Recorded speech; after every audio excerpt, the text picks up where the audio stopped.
A continuación, Historia 2, Bloque 2, las reformas borbónicas.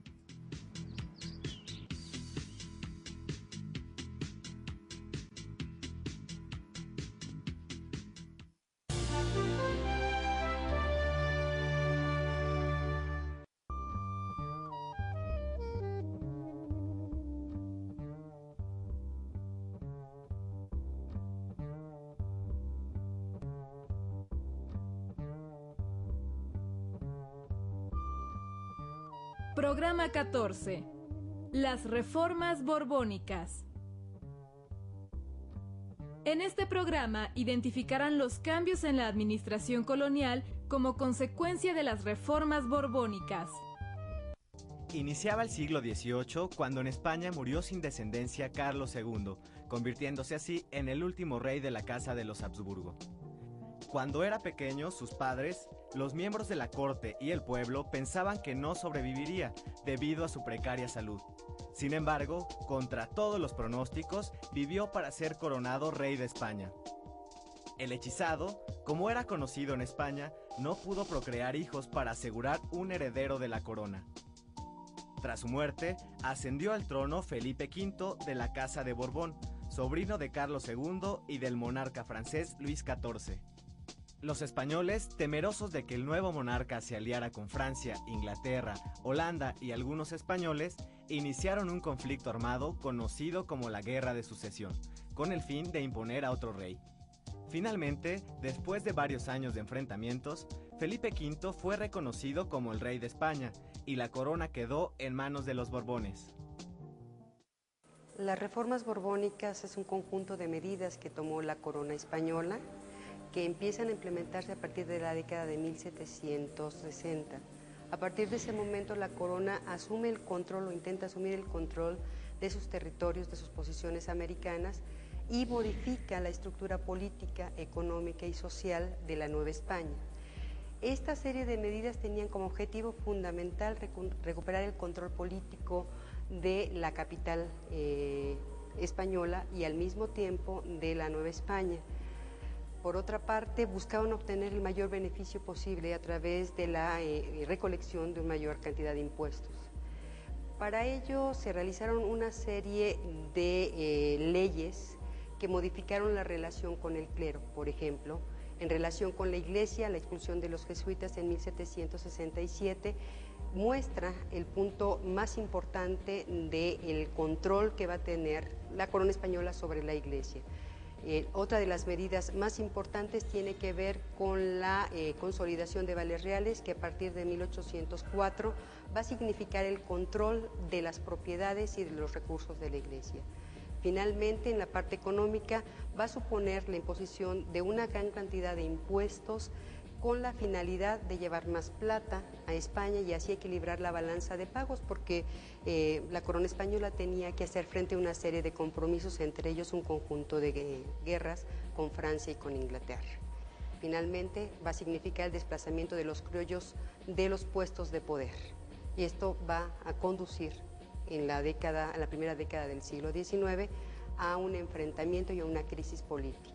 La dinastía Borbón asumió el trono a principios del siglo XVII. A mediados del siglo XVIII, el funcionario real José de Gálvez, visitador de la Nueva España, influido por todas las ideas ilustradas como parte del proceso de control del Estado, llamado despotismo ilustrado, va a viajar a la Nueva España a poner en práctica toda esta serie de medidas que van a conducir a que la metrópoli recupere el control sobre su territorio en términos políticos, económicos y sociales. Parte de este esfuerzo va a estar vinculado con la presencia de un ejército que va a desembarcar justamente en la década de los 60 para poder controlar a la población. A finales del siglo XVIII, el Imperio Español tenía posesiones en varios continentes. Sus dominios americanos se extendían desde Nueva España hasta el Virreinato del Río de la Plata, ocupando varias islas del Caribe. En Asia, la corona poseía el archipiélago de las Filipinas. Durante todo el siglo XVII, en la dinastía de los Austria, dejaron o permitieron que en las colonias se desarrollaran intereses particulares. No permitían que la corona recibiera los suficientes beneficios de su posesión, en este caso de la joya más preciada que era la Nueva España. Con la llegada de los Borbones al poder, lo que se intenta es controlar a estos particulares, a estas corporaciones, con la finalidad de imponer la autoridad real por encima de estos cuerpos que habían establecido sus redes y vínculos en la Nueva España. Recuperar el poder significaba, de otra manera, limitar el poder de las corporaciones en la Nueva España, iglesias, comerciantes, pero también de las comunidades indígenas.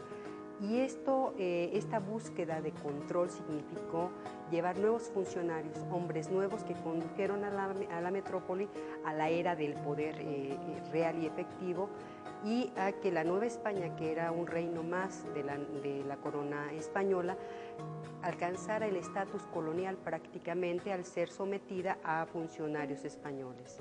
En ese sentido, las reformas borbónicas en términos políticos significaron la sujeción real de los territorios americanos de la Nueva España mediante el establecimiento de un control territorial con autoridades locales, que fueron los intendentes o gobernadores, que limitaron el poder del virrey. En la parte económica significó establecer funcionarios que iban a ser los encargados de la recolección de los tributos, y esto permitía a su vez el establecimiento de un sistema moderno de recaudación de impuestos, a la vez que se crearon nuevos impuestos. Por ejemplo, el del naipe, la sal, que eran insumos, por ejemplo la sal y la pólvora, fundamentales para la explotación de la plata. La recaudación por vía concepto de alcabalas, que es un impuesto a la circulación de mercancías, permitió que la corona a finales del siglo XVIII obtuviera una cantidad impresionante de recursos que se extrajeron de la Nueva España gracias a un sistema eficiente en términos de la política tributaria y también de la política de gobierno. La implementación de las reformas borbónicas provocó el descontento de varios sectores de la sociedad novohispana, entre ellos el de los comerciantes. Las leyes sobre libertad de comercio terminaron con el monopolio de 200 años del Consulado de Comerciantes de la Ciudad de México y sus socios de Sevilla y Cádiz. Otro golpe a este organismo fue la supresión del sistema de flotas, barcos que viajaban en grupo hacia la metrópoli. Con las reformas borbónicas, embarcaciones en solitario podían realizar el trayecto desde cualquier puerto.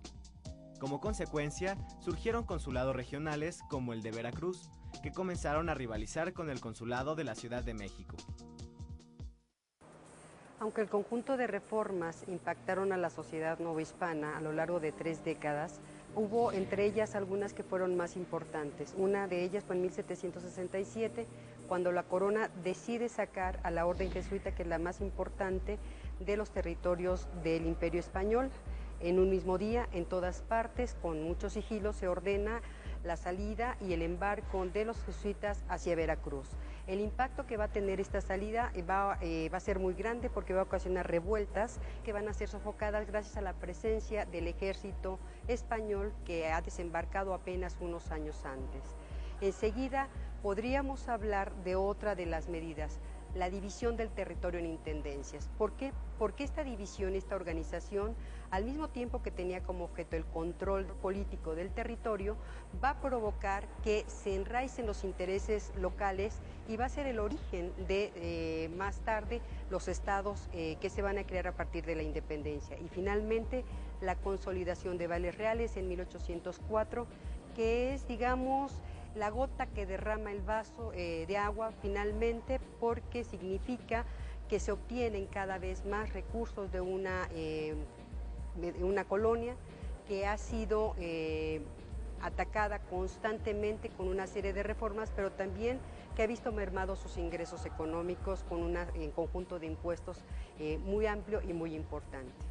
A la vez que hubo reformas de carácter político y económico, hubo una serie de reformas de tipo social. Por ejemplo, las leyes de vagos de 1745 van a tener más fuerza con la intención de que la gente se dedique a trabajar. Entonces, la persecución hacia actividades que se consideran poco deseables son consideradas actitudes y condiciones de vagancia que por supuesto van a tener un castigo y la pena va a ser la cárcel, la obra pública.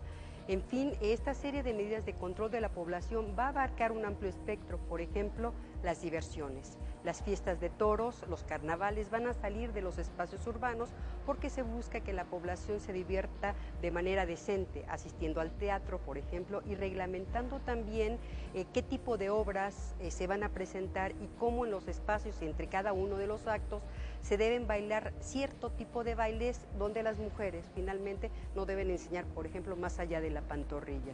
Esto muestra que las reformas borbónicas constituyeron un amplio abanico de posibilidades donde la corona intentaba imponer incluso una visión moral sobre la conducta y la población.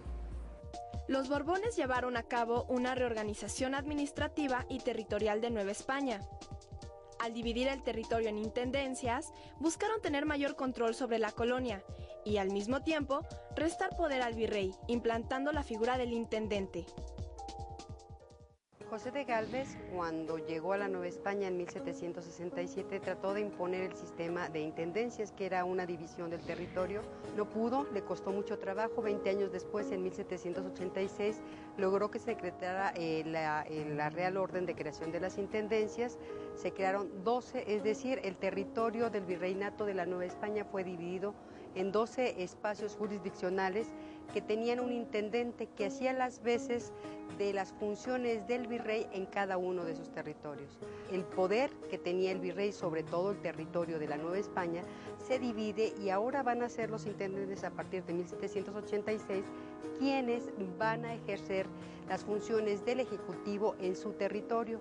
Con esto le quitan el poder al virrey al mismo tiempo que someten a los ayuntamientos o cabildos a la jurisdicción del intendente. La otra parte importante es la función económica. Se crean cajas reales especiales para la recolección de los impuestos y de esta manera el virrey pierde el control político que ejercía sobre todo el territorio y también pierde el control del poder económico en la medida en la que va a haber funcionarios locales encargados de la recolección de impuestos. Desafortunadamente, a la muerte del visitador de Gálvez, el virrey reasume el control de la parte fiscal, pero no de la parte política. Esto va a provocar la autonomía regional y la vinculación de intereses particulares en cada una de las 12 intendencias en las que se divide el territorio. La política reformista de los Borbones transformó mecanismos de organización profundamente arraigados en la economía, la administración, el fisco y las relaciones sociales. Ante estas, surgieron resistencias y oposiciones por parte de los diferentes sectores de la sociedad que se vieron afectados por su implementación.